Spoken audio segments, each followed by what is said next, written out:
आज Allahabad high court में अब्बास अंसारी का मामला लगा हुआ था। दरअसल अब्बास अंसारी का मामला 30 जून को ही यहाँ पर रिजर्व कर लिया गया था, जिसका फैसला आज दिया गया है। 2 साल की सजा का यहाँ पे जो उनके ऊपर आरोप लगाया गया था निचली अदालत के द्वारा, उसको चुनौती आज इलाहाबाद हाई कोर्ट में दी गई थी और आज इलाहाबाद हाई कोर्ट ने उस मामले पर रोक लगा दी पूरी तरह से। तो ये कहा जा सकता है कि 2 साल की जो सजा उन पर हुई थी, वो सजा इलाहाबाद हाई कोर्ट से उनको राहत मिली है बड़ी, और 2 साल की जो सजा थी वो सजा पूरी तरह से रोक दी गई है। अब ये कहा जा सकता है कि जो उनकी विधायकी थी वो पूरी तरह से बच सकती है इस मामले को लेकर, जिसमें आज इलाहाबाद हाई कोर्ट में जो फैसला दिया गया है।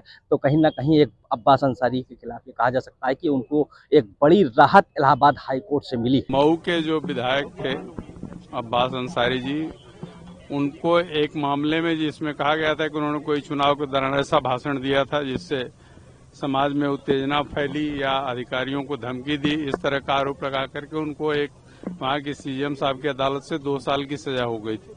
उसके खिलाफ उन्होंने अपील फाइल किया था सेशन कोर्ट में। सेशन कोर्ट की अदालत ने इनकी जमानत तो मंजूर कर ली, लेकिन इनकी सजा पर रोक नहीं लगाई, जिसकी वजह से ये जो विधायक थे वो उनका जो पद चला गया था वो पीपल रिप्रेजेंटेशन एक्ट में वो बहाल नहीं हो पाया। उसके खिलाफ हम लोगों ने एक रिवीजन फाइल किया था माननीय हाईकोर्ट में।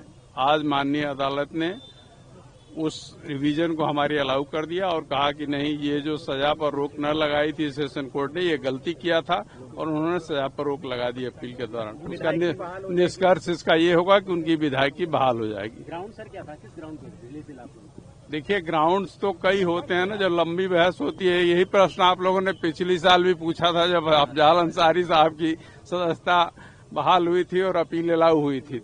तो ग्राउंड्स तो तब आपको शेयर किए जाते हैं जब अदालत ने किन किन ग्राउंड को मंजूर किया है, वो जजमेंट पूरा अपलोड हो जाएगा।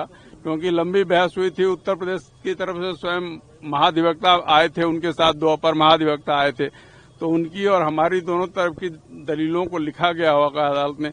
उसमें से हमारी किस दलील को उन्होंने महत्व दिया और किसके, मुख्य रूप से हमारा ये था कि इनके जो तथाकथित भाषण है वो उसमें कोई ऐसी बात नहीं है जिसके आधार पे 153 का अपराध बनता हो या 189 का अपराध बनता हो, और बिना किसी साक्ष्य के अदालत ने इनको 2 साल की सजा करके और जिसकी वजह से इनकी सदस्यता चली गई। इनका लंबा कैरियर था, राजनीतिक कैरियर था, वो सब कुछ दांव पर लग गया।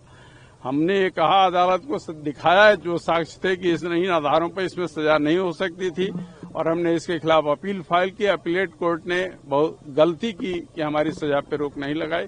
इसके लिए हम माननीय अदालत यहाँ आए, माननीय हाईकोर्ट ने उसको आज अलाउ कर दिया। माननीय अदालत का आभार। प्रयागराज से पंकज चौधरी, न्यूज़ 24।